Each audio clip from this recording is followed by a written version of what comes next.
So today I'm at a Ford dealership lot because they just released their earnings and their outlook is absolutely terrible. So Ford's net profits decreased by 64% in this last quarter. So another big bad thing is that Ford has suspended its guidance. They're basically throwing their hands up saying, you know what, we don't know what's going to happen. All right, so check this out. This is still a brand new 2023 truck sitting on this dealership, $84,000, but I'll show you why this thing's probably still sitting here. We have some add-ons that total up to make it a $147,000 truck. This is still a brand new 2023 sitting on this Ford dealership lot right now. Ford just said that tariffs are going to reduce its earnings by about $1.5 billion. There's a full row of these Ford Mavericks. And guess what Ford just said? These Mavericks, they are about to increase their prices because they are produced in Mexico. So when you have dealerships that have Mavericks which you a year and a half ago, you could not find anywhere. And now you have dealerships stacking up with these things, and they're not selling them right now, and prices are about to go up. What do you think is going to happen? All right, so let's check out this one. This is the XLT. This is like your mid-tier. You're going to have your XL, which right beside of it is going to be the lowest tier. You're going to have a Lariat. You're going to have the trimmer package, but the XLT fits right in the middle as far, actually this is the trimmer package. This is going to be right in the middle, but it's a 2024, still 2024s sitting on these dealer lots. $37,000. And these things are still sitting here, and this dealership has also $900 worth of add-ons on these things. I don't get it. And then they have all of these. Crazy. And then that price, which is sitting here, they obviously is difficult to sell, but that price is going up. And this is exactly why the price is going up. Final assembly plant. This is in Mexico. I'm not sure if you can see that up there. Zoom in on it for a second. That says last 2023 in stock and over $28,000 off of MSRP, but I want to point this out. This is a 2023 F-150 that's still sitting on the dealer lot. Now it's a Super Duty. It's not F-150, it's Super Duty, but it's got all of the added accessories, everything. But the point of this is that's a 2023 truck with a brand new sticker on it. It's going to be titled to a consumer as a brand new truck. But that thing now has celebrated over 2 birthdays at this dealership, and it could be the fact that it's almost celebrating 3. Are these not the ugliest things that you've ever seen in your life? Look at these little Bronco Sports with this I don't know, I hate it. Let's look and see how much one is. 2024, just about everything. Okay, I'm getting sidetracked here. Just about everything out here that I've looked at so far, I've seen one 2023 that's brand new out here, but I'm seeing they're just about all 2024s. Let's look at I'll come back to this. Let's look at one of these big body Broncos. I'm curious to see if I can find a 2025. Here we go. This looks like a brand new sticker, so that's good. There, okay, we got a 2025, so maybe not everything. Let's check this Bronco right here. This is a Bronco Sport. 2024, there you go. This is a big time problem for a lot of these dealerships. I mean, this is a big dealership. Look at all the vehicles that are sitting around me. And most of these vehicles have had a birthday party. I mean, they must be eating cake all the time here because these vehicles aren't celebrating.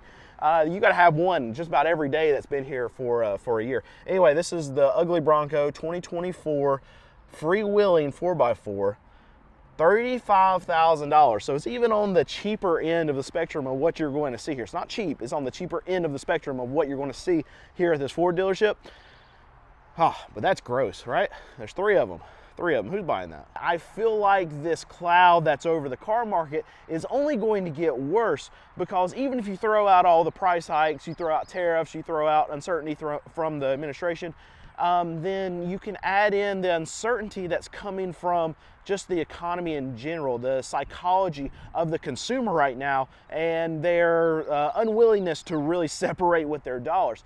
Because even if we don't have price hikes, even if we don't have things that are coming from the government, from price increases, whatever, then if you have a consumer that's not willing to actually come and buy these vehicles, you can even lower the prices and they're still just unwilling to separate with their money because they feel so scared. You have companies like Ford who they don't know what their pricing structure is going to be 6 months from now. So this is not very good for their business because they don't know if they need to pull production here, they need to send production out, where their margins are going to be. There's nothing that they can really predict. So that makes it to where they can't plan necessarily what they're going to do to make their company better, to make their shareholders more money. And in their Model E division, they actually lost $1.32 billion in the quarter. So they're on target to lose over $5 billion, and this is what they're actually projecting. And I mean, this is one of the big reasons why the Ford Lightning not selling. You have the Mach-E's not selling, and I know I'm going to get it in the comments. I see it. Well, what about the percentage increase? They're absolutely killing it. No, I agree, sales are going up, but if you go from selling 2 of them to selling 4 of them, yeah, it looks great on paper, and you can spin it however you want to. But I actually went back and did the math just about a month and a half ago on how many Ford Lightnings were actually sold throughout the course of last year, and then divided that by the number of Ford dealerships, and it came out to be that each Ford dealership sold on average of about 11 Ford Lightnings total throughout the whole year. So then you bring that down per month, and that means every Ford dealership on average in the course of last year was selling less than 1 Ford Lightning for the whole month. They're not selling any. So now it's started. We are going to have price increases. Ford has announced they're doing price increases, and it's for vehicles that have been built in Mexico after May 2nd of this year and arriving to dealerships by late June. That's when we're going to start to see the first price hikes that actually hits where consumers can purchase them for more money. All right, but the affected models are the Ford Mustang Mach-E, not selling, Maverick pickup, having a hard time selling that one, and the Bronco Sport. We just saw a lot of them, right? Not selling. And they're going to be increasing those prices by $2,000. So when you have these vehicles that are stagnant on dealer lots, when you still have tons and tons of 2024s of these same the vehicle models that are sitting on these dealership lots, and then you get new allocations to these dealerships that are $2,000 more than the ones that are already sitting on dealer. I mean, what's the thing? I mean, I get it. We're going to try to push the savings, the price increases onto the customer, but they're going to be faced with a brick wall. I mean, look, you've seen all of these cars that I'm walking around out on this Ford dealership. They're absolutely packed. You've seen right here. I'm going to show you. This is the Ford Maverick line. This dealership 6 months ago had like 5 of them on the lot. And now they got, what, 25? And you're going to raise the price from here? And a lot of those are 2024. It's not going to work. It's not going to work. You're not going to be able to do it. So here's what I fear for a lot of these manufacturers. It's right now, and then about a month and a half ago, from that time period on, we've had a massive pull forward in demand. We've had lots of people come in to the car market, buy a vehicle that were on the fence or were planning on buying maybe in the middle of summer, but they're buying right now, or they've already bought, to get ahead of these price increases, to get ahead of tariffs.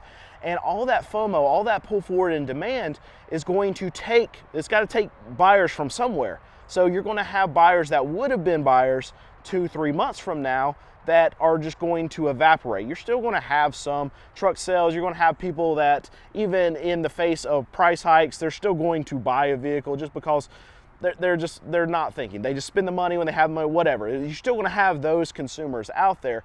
But all the consumers that are paying attention to the market, all the consumers that were on the fence and worried about any kind of price increases, they just bought. So you're going to have this massive demand crush that happens in the next 2 to 3 months, where in the middle of summer, which is seasonally slow for the car market anyway, you're just going to have no buyers that are there for all of these vehicles that are sitting on these dealership lots. So what I think is going to happen is in the next quarter, you're going to see all this pull forward in demand. So Ford, GM, Stellantis, they're going to have very, very good quarter. Maybe not Stellantis, but Ford and GM, I believe, will have very strong quarters your next quarter. But then the quarter after that, I think it's going to be very, very, very bad because all that pull forward in demand is going to show up in our next quarter.